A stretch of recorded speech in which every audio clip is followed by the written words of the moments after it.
لله وكفى وسلام على عباده الذين اصطفى أما بعد. بسم الله الرحمن الرحيم. قال النبي صلى الله عليه وسلم: من رآني في المنام فقد رآني فإن الشيطان لا يتمثل بي أو كما قال علیہ السلام. بزرگان محترم، گزشتہ جمعے کو میں نے اس سائل کے بارے میں کچھ بیان کیا تھا جس کا آپ نے میری خواہش اور اعلان پر بھرپور تعاون فرمایا تھا. میں نے یہ بھی بتلایا تھا کہ حالات اور وقت نے اس کو اس منزل تک پہنچا دیا کہ اس کو یہاں آنا پڑا اور اپنی پریشانی کا اظہار مجھ سے کرنا پڑا.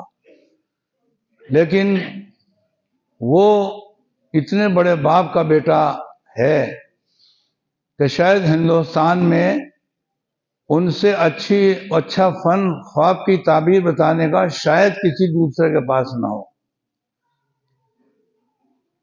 اور یہ ایک بہت بڑا کمال ہے، یہ ایک بہت بڑا علم ہے. خواب کی تعبیر بتانا، خواب کی تعبیر کو سمجھنا، خواب کی تعبیر کو سمجھنے سے پہلے دیکھنے والے کو جاننا. کون آدمی کیا خواب دیکھ سکتا ہے، کس کا خواب اپنے اندر کیا حکمتیں، مصلحتیں، بشارتیں، وارننگ اور خوفناک خبریں دے سکتا ہے.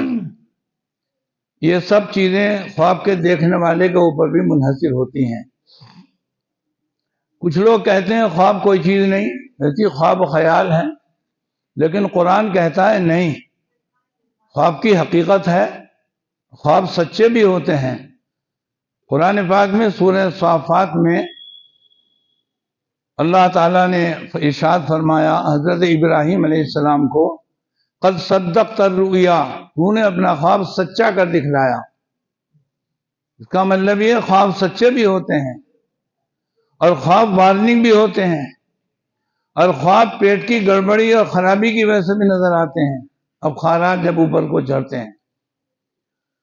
تو یہ بات میں نے آپ کو اس لیے بتلائی کہ جن کا میں نے تذکرہ کیا، عالم دین کا انتقال ہو گیا بہت زمانہ پہلے، انہوں نے مجھے میرے خواب کی ایک تعبیر بتلائی تھی. اور وہ زمانہ تھا، اب سے 42-43 سال پہلے. ایک دور ایسا گزرا کہ میں جدھر کو نظر اٹھاتا تھا وہی آدمی ناراض، جس سے بات کرنا چاہتا تھا وہی منہ پھیر لیتا تھا. ادھر چچا سے مقدمہ شروع، مالک مکان ناراض، استاد ناراض، محلے والے ناراض، کمیٹی ناراض، محلے والے ناراض. اور ایک اور میرا بھائی، اللہ اس کی مغفرت کرے، جمیل کی، وہ میرے ساتھ پیچھے پیچھے لگ گیا. چاروں طرف سے بالکل اندھیرا ہی اندھیرا تھا، اور میں یہ سمجھ نہیں پاتا تھا کہ میرا قصور کیا ہے. اسی درمیان میں نے خواب دیکھا، اور وہ خواب میں نے اتفاق سے ان کے سامنے بیان کیا جو ہندوستان کے اندر سب سے لاجواب اور بہترین خواب کی تعبیر دیتے تھے. تو میں نے خواب ان سے یہ بتلایا کہ میں نے نبی کریم صلی اللہ علیہ وسلم کو خواب میں دیکھا. آپ مدینے سے یہاں بجنور تشریف لائے، اور آپ نے ہاتھوں کو ایسا کر رکھا تھا، بڑھا رکھا تھا. میں نے ان کے ہاتھوں میں اپنے ہاتھ دیے درود و سلام پڑھ کر، اور حضور اکرم صلی اللہ علیہ وسلم نے میرے ہاتھوں کو اپنے دونوں دست مبارک میں دبا لیا. اب کافی دیر تک ہم کھڑے رہے، میرے ہاتھ آپ کے ہاتھوں میں، اور اس وقت میں آپ کے پورے حلیہ مبارکہ کو اور پورے جسم اطہر کو دیکھ رہا تھا. آنکھوں کو، کان کو، لبوں کو، رخساروں کو، بھووں کو، ماتھے کو، ہاتھوں کو، ساری چیزیں دیکھ رہا تھا. لیکن میں نے ان کو خواب میں بتایا کہ صاحب حضور پاک صلی اللہ علیہ وسلم کے اندر میں ایک کمی دیکھ رہا تھا. وہ ایک دم چوکنا ہو کے مجھ سے بولے کہ کیا دیکھ رہے تھے؟ میں نے کہا میں یہ دیکھ رہا تھا کہ آپ کا جسم اطہر بالکل وہی ہے جو کتابوں کے اندر ہے، لیکن داڑھی آپ کی کٹی ہوئی تھی. تو انہوں نے کہا کہ لو تو خواب کی تعبیر بھی سن لو.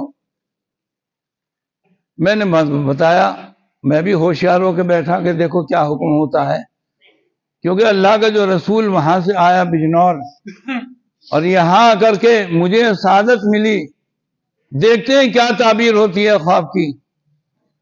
تو حضور پاک صلی اللہ علیہ وسلم نے ارشاد فرمایا کہ آگے جو کچھ وقت کے بعد ٹائم آنے والا ہے اس میں تمہاری جان، مال، عزت، آبرو سب کچھ خطرے میں پڑ جائے گی.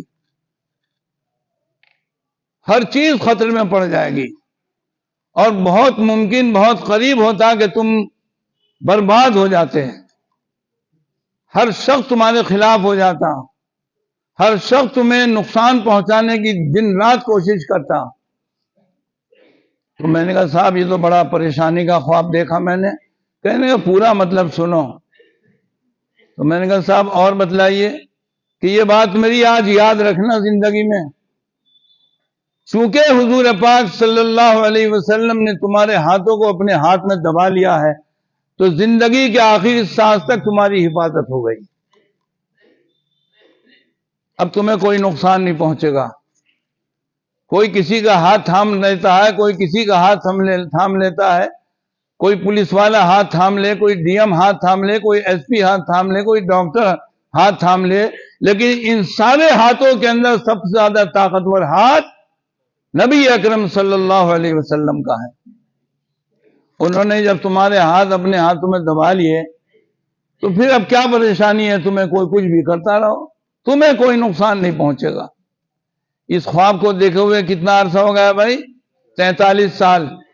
اور شاید آپ کو یاد ہو کہ 42 سال پہلے میں نے اسی مسجد میں یہ خواب 3 مرتبہ سنایا تھا. یاد ہے کسی کو؟ نہیں یاد ہے؟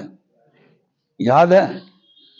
تو یہ خواب جب میں نے دیکھا تو مجھے بڑا سکون ہوا، بڑی تسلی ہوئی، میں خوشیوں میں جھومنے لگا. اس کی تعبیر ایک تو میں نے اپنی آنکھوں سے یہ دیکھی کہ 43 سال کے اندر کوئی روپیہ، کوئی نیا پیسہ مجھ سے کھویا نہیں گیا. دوسری بات میں نے یہ دیکھی کہ جب بھی کوئی اسکیم، کوئی پلاننگ میرے بارے میں تیار ہوئی، ان ہاتھوں کی اس دست مبارک کی برکت سے اللہ تعالی نے اس کو ختم کر دیا. سب لوگ چلے گئے قبرستان، اور جہاں میں کھڑا ہوا تھا الحمدللہ آج بھی اسی جگہ کھڑا ہوا ہوں. اور امید یہ ہے کہ انشاءاللہ زندگی کے آخری دن تک یہیں کھڑا رہوں گا. اور انشاءاللہ ثم انشاءاللہ آپ حضرات کے ہمیشہ روبرو رہوں گا، اور آپ حضرات کی دعائیں دن رات لیتا رہوں گا جیسے آج لے رہا ہوں. تو اس خواب کی تعبیر جنہوں نے مجھے بتلائی تھی اور انہوں نے مجھے زندگی کا اتنا سکون دیا اور لاجواب تعبیر بتلائی، ان کے بیٹے تھے جو اس جمعے کو یہاں آئے تھے. اس لیے میں نے ان کا اعلان کیا کہ یہ آدمی اس باپ کا بیٹا ہے جس نے مجھے ڈوبتے ہوئے کو ایک بہت بڑا سہارا دیا اور مجھے بہت بڑی تسلی اور تسکین مجھے دی. اس لیے خواب کبھی کبھی بہت اچھے دکھلائی دیتے ہیں، کبھی کبھی ایسا بھی ہوتا ہے خواب بظاہر بہت اچھا ہوتا ہے لیکن باطنی اعتبار سے اس کا مطلب بہت غلط ہوتا ہے.